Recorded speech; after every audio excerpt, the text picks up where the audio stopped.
warahmatullahi wabarakatuh. Saya Oktaviana Saputri dari Pendidikan Biologi Universitas UIN Raden Intan Lampung.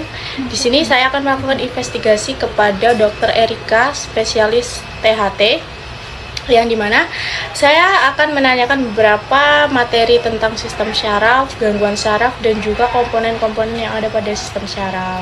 Dok, saya mau nanya, apa sih dok kira-kira peran penting sistem syaraf itu bagi tubuh? Nah, bisa nggak dijelasin dengan secara detail gitu? Baik, sistem saraf itu berperan penting dalam mengatur fungsi dan organ-organ di tubuh.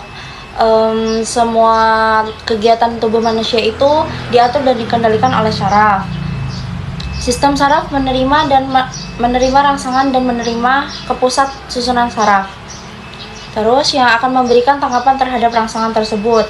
Ada 3 komponen dalam sistem saraf yang saling bekerja sama. Yang pertama ada reseptor. Reseptor itu adalah alat penerima rangsang yang berupa alat indera. Yang kedua yaitu pengantar impuls atau aliran perangsang berupa sel saraf itu sendiri. Terus yang ketiga, efektor adalah organ yang berfungsi menyampaikan respon terhadap impuls yaitu otot dan kelenjar. Manusia dapat melakukan kegiatan seperti berjalan dan berbicara karena adanya sistem saraf. Selain itu, adanya aktivitas yang tidak disadari oleh kita sendiri seperti bernafas dan mencerna makanan juga karena adanya sistem saraf tidak sadar. Selain itu ada pertanyaan kedua, yaitu apa saja sih macam-macam dan juga susunan sel saraf itu sendiri? Macam-macam sel saraf itu berdasarkan fungsinya. Sel saraf dapat dibedakan menjadi 3, yaitu yang pertama sel saraf sensorik atau sel saraf indera. Sel saraf sensorik membawa rangsangan dari indera ke otak atau sumsum tulang ke belakang.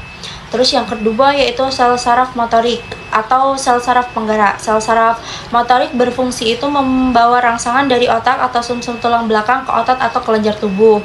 Terus yang terakhir yaitu sel saraf penghubung atau sel saraf konektor. Sel saraf konektor sendiri berfungsi menerima rangsangan saraf dari sel saraf sensorik ke sel saraf motorik. Untuk yang kedua yaitu akson atau neurit. Akson adalah serabut saraf yang panjang dan berfungsi menghantarkan rangsangan dari badan sel saraf yang satu ke sel saraf yang lain. Terus dari dalam akson itu terdapat beberapa benang-benang halus yang disebut neurofibril yang dibungkus oleh selubung mielin. Selubung mielin itu sendiri tidak membungkus sampai ke ujung-ujung serabut saraf. Terus yang selanjutnya itu susunan sel saraf. Sistem sel saraf itu tersusun dari sel-sel saraf yang membentuk jaringan saraf. Yang pertama ada badan sel. Badan sel merupakan bagian terbesar dari sel saraf yang terdiri dari inti sel atau nukleus dan anak inti atau nukleolus serta sitoplasma. Fungsi dari badan sel saraf sendiri itu adalah menerima dan meneruskan rangsangan dari dendrit ke neurit. Dan yang terakhir itu ada dendrit. Dendrit adalah serabut saraf pendek dan bercabang-cabang yang berfungsi menerima dan membawa rangsangan ke badan sel. Pertemuan antara akson dan dendrit disebut sinapsis. Dok, kalau untuk pembagian sistem saraf sendiri itu ada berapa sih dok? Untuk pembagian sistem saraf itu menjadi 2. Ada yang pertama sistem saraf sadar dan yang kedua sistem saraf tidak sadar. Untuk yang pertama, sistem saraf sadar itu pada manusia terdiri dari sistem para saraf pusat dan sistem saraf tepi. Sistem saraf pusat itu pada manusia terdiri atas otak dan sumsum tulang belakang.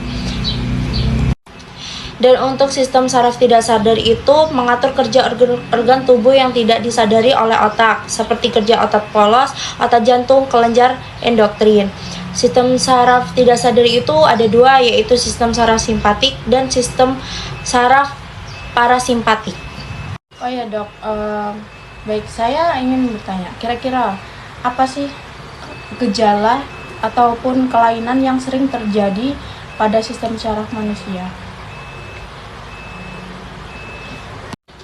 Baik, untuk kelainan atau gejalanya itu ada 3, yaitu yang pertama stroke, yang kedua epilepsi, dan yang terakhir adalah meningitis. Stroke itu terjadi karena terganggunya aliran darah dari otak. yaitu terjadi karena penyumbatan atau pecahnya pembuluh darah. Gejalanya meliputi kelemahan yang mendadak pada wajah atau anggota tubuh, kesulitan berbicara, dan kehilangan koordinasi. Terus yang kedua itu epilepsi. Epilepsi itu merupakan gangguan aktivitas yang menyebabkan kejang berulang. Penyebabnya bisa berupa cedera kepala, infeksi, atau faktor genetik.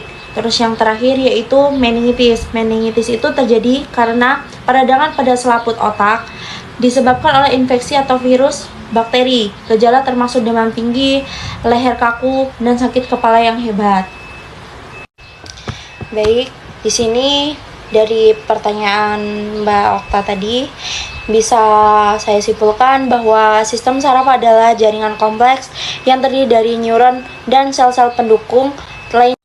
Baik, dari jawaban-jawaban saya tadi bisa dapat disimpulkan ya bahwa sistem saraf adalah jaringan kompleks yang terdiri dari neuron dan sel-sel pendukung lainnya yang berfungsi untuk mengontrol dan mengkoordinasikan berbagai aktivitas tubuh. Sistem saraf sendiri terdiri dari dua bagian utama, yaitu sistem saraf pusat atau SSP yang meliputi otak dan sumsum tulang belakang, dan sistem saraf tepi atau SST yang meliputi saraf-saraf yang menghubungkan SSP dengan bagian tubuh lainnya.